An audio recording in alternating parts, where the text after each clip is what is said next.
warahmatullahi wabarakatuh. Di video ini bertujuan untuk memenuhi tugas evaluasi tengah semester Pendidikan Agama 4. Dosen pengampu yaitu Ibu Dini Uluwiyah MPD. Nah, selanjutnya di sini mengenai profil saya.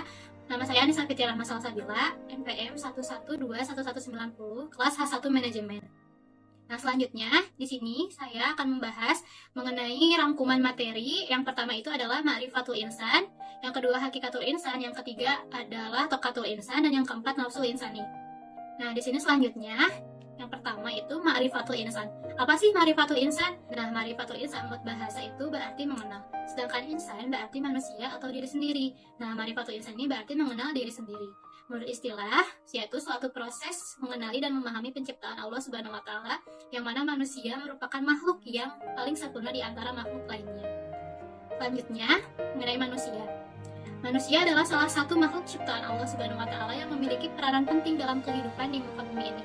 Manusia juga dipandang sebagai makhluk yang paling tinggi derajatnya dibandingkan dengan makhluk Allah Subhanahu wa Ta'ala lainnya. Bahkan Allah menyuruh para malaikat untuk bersujud kepada Adam alaihi salam, sebagaimana firman Allah dalam Quran surat Al-Baqarah ayat 34 yang berarti, maka sujudlah mereka kecuali iblis. Ia enggan dan takabur, dan adalah ia termasuk golongan orang-orang yang kafir. Selanjutnya, apa sih asal penciptaan manusia? Nah, dalam Islam, asal penciptaan manusia ini berasal dari tanah atau tanah liat. Allah Subhanahu wa Ta'ala menciptakan Adam alaihi salam dari tanah liat dan meniupkan roh kepadanya.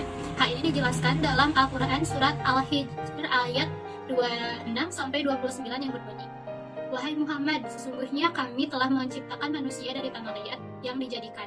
Maka apabila dia telah terbentuk dengan sempurna, kami tiupkan roh ke dalamnya dari perintah kami. Maka tunduklah kamu kepadanya, karena engkau diciptakan itu dengan bahan yang basah atau tanah liat." Yang kedua di sini adalah ruh. Ruh ini merupakan zat yang tak terlihat, tetapi hakikatnya itu terasa ekstensinya dalam jiwa manusia. Fungsi utama ruh yaitu untuk merasakan, meyakini, menghendaki, dan memutuskan. Selanjutnya di sini adalah unsur utama manusia. Dalam pandangan Islam, 3 unsur utama itu yaitu yang pertama, jasmani atau fisikal, yang merupakan unsur material dari tubuh manusia yang terdiri dari berbagai organ, sistem, dan sel-sel yang membentuk tubuh manusia. Yang kedua di sini ada rohani atau spiritual, yaitu unsur non-material dari manusia, yaitu ruh yang ditiupkan Allah Subhanahu wa Ta'ala ke dalam tubuh manusia. Ruh ini adalah sumber kehidupan yang memberikan kehidupan pada tubuh manusia. Yang ketiga di sini adalah akal atau intelek, unsur yang membedakan manusia dengan makhluk lainnya. Nah, akal memberikan manusia ini kemampuan untuk berpikir, merenung, berbahasa, dan memahami hakikat keberadaan dirinya dari ciptaan Allah Subhanahu wa Ta'ala.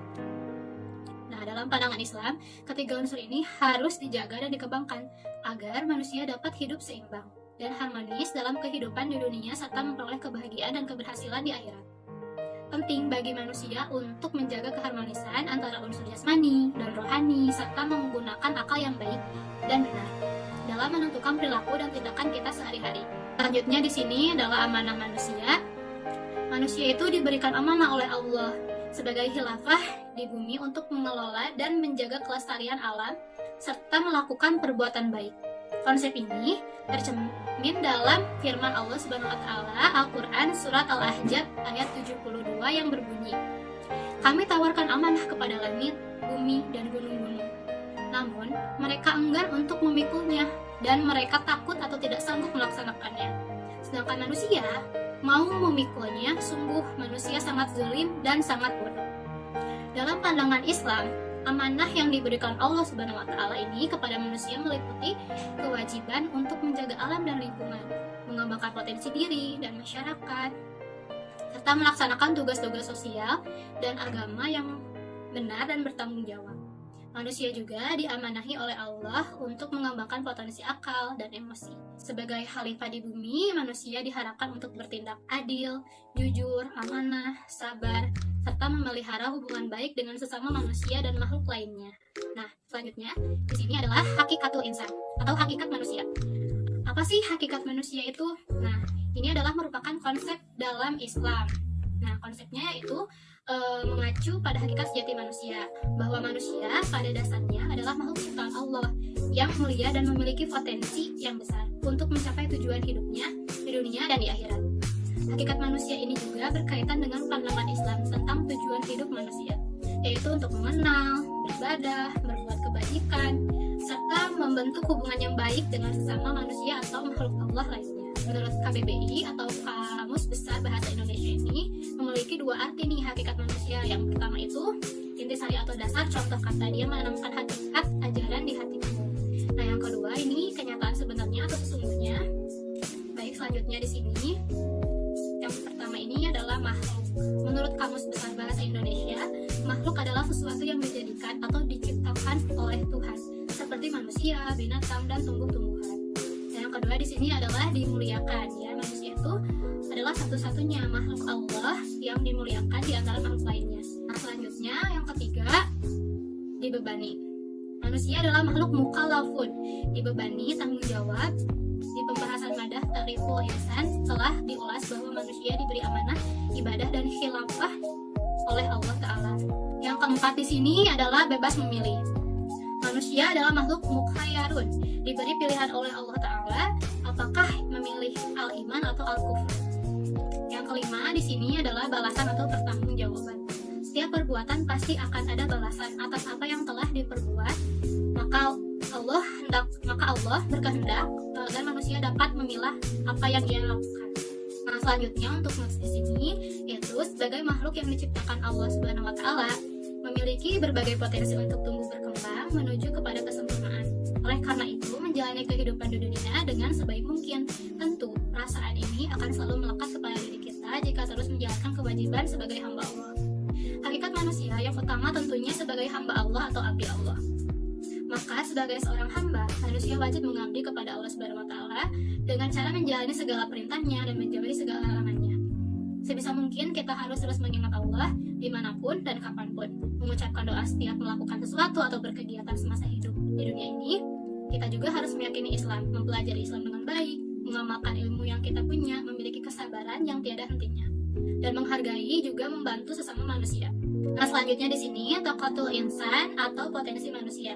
Taqatul insan dalam Islam mengacu pada kemampuan dan potensi yang dimiliki oleh manusia untuk mencapai tujuan hidupnya di dunia ini dan di akhirat. Potensi manusia juga di sini memiliki 3 aspek utama. Yang pertama yaitu aspek jasmani. Potensi fisik manusia seperti kekuatan fisik, daya tahan tubuh, dan kesehatan yang baik. Potensi ini sangat penting untuk menjalankan tugas-tugas fisik dan menjaga kesehatan agar dapat beribadah dan berbuat kebaikan dengan optimal. Yang kedua di sini adalah aspek akal. Nah, potensi akal manusia seperti kemampuan berpikir, analisis, kreativitas, dan inovasi ini memungkinkan manusia untuk mengembangkan diri dan kemampuan memecahkan masalah dan tantangan yang dihadapi dalam hidupnya. Nah, yang terakhir yaitu yang ketiga, aspek rohani. Nah, potensi ini seperti iman, takwa, kebersihan hati, dan kesabaran. Potensi ini memungkinkan manusia untuk memperbaiki akhlak dan moralitasnya, beribadah dengan khusyuk, dan meraih kebahagiaan di dunia dan di akhirat. Dalam Islam, potensi manusia dianggap sebagai amanah Allah Subhanahu wa Ta'ala dan diharapkan untuk digunakan dengan baik dan bertanggung jawab. Manusia diharapkan untuk mengembangkan potensi yang dimilikinya dengan cara beribadah, belajar, berusaha, dan membuat kebajikan. Selanjutnya, di sini adalah potensi-potensi manusia. Potensi manusia ini yang pertama adalah potensi pendengaran. Kemampuan manusia untuk mendengarkan dan memahami ajaran-ajaran agama, baik dari kitab suci Al-Quran maupun hadis-hadis Nabi Muhammad SAW. Dengan mendengarkan ajaran agama, manusia dapat memperoleh petunjuk dalam menjalankan kehidupannya dan mengambil keputusan-keputusan yang tepat. Yang kedua di sini adalah potensi penglihatan. Kemampuan manusia untuk melihat tanda-tanda kebesaran Allah di alam semesta ini seperti keindahan alam, struktur materi, dan lain sebagainya. Yang ketiga di sini adalah potensi hati.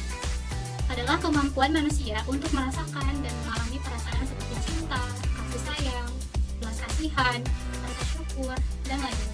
Nah, di sini itu dengan potensi yang saya miliki itu tentunya harus selalu rajin untuk mengembangkan dan mengamalkannya. bersyukur sepanjang waktu atas potensi yang telah Allah berikan, lebih percaya diri, mengurangi dan mengatasi rasa takut karena itu merupakan penghambat keberhasilan. Hentikan kebiasaan buruk sehari-hari, jika dibiarkan begitu saja dapat berdampak buruk di kemudian hari. Nah, selanjutnya di sini yaitu selalu berusaha mencintai diri sendiri, selalu berlapang dada dalam menerima kegagalan, karena sesungguhnya semua yang telah Allah takdirkan itu yang terbaik. Yang terakhir yaitu nafsu insani atau jiwa manusia. Secara bahasa, kata nafsu berarti nafsu atau anfus atau nufusan. Dapat diartikan roh atau nyawa dari seseorang dan kehendak atau keinginan hati yang kuat. Nah, secara istilah nafsu juga berarti latifah, sesuatu yang lembut pada diri seseorang yang menyimpulkan dorong-dorongan untuk memuaskan kebutuhan hidupnya, baik kebutuhan rohani maupun kebutuhan hidupnya. Nah, selanjutnya di sini yang pertama itu adalah definisi jiwa. 1. Jiwa atau sesuatu yang memiliki eksistensi dan hakikat. Nafs terdiri atas tubuh dan roh. Surat Al-Maidah ayat 45. Yang kedua, nyawa menyebabkan adanya kehidupan. Apabila nyawa ini hilang, maka kemudian akan dialami. Quran Surat Al-An'am ayat 93. Yang ketiga, di sini sesuatu sifat pada manusia yang memiliki kecenderungan kepada kebaikan dan juga kejahatan. Al-Maidah ayat 30. Yang terakhir itu yang keempat, sifat pada diri manusia yang berupa perasaan dan indah yang ditinggalkan ketika tertidur. Az-Zumar ayat 42. Yang kedua di sini terdapat 3 bagian nih dalam jiwa manusia.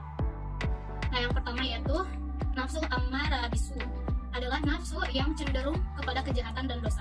Yang kedua, nafsu lawamah, adalah nafsu yang merasa bersalah setelah melakukan dosa dan berusaha untuk memperbaiki diri.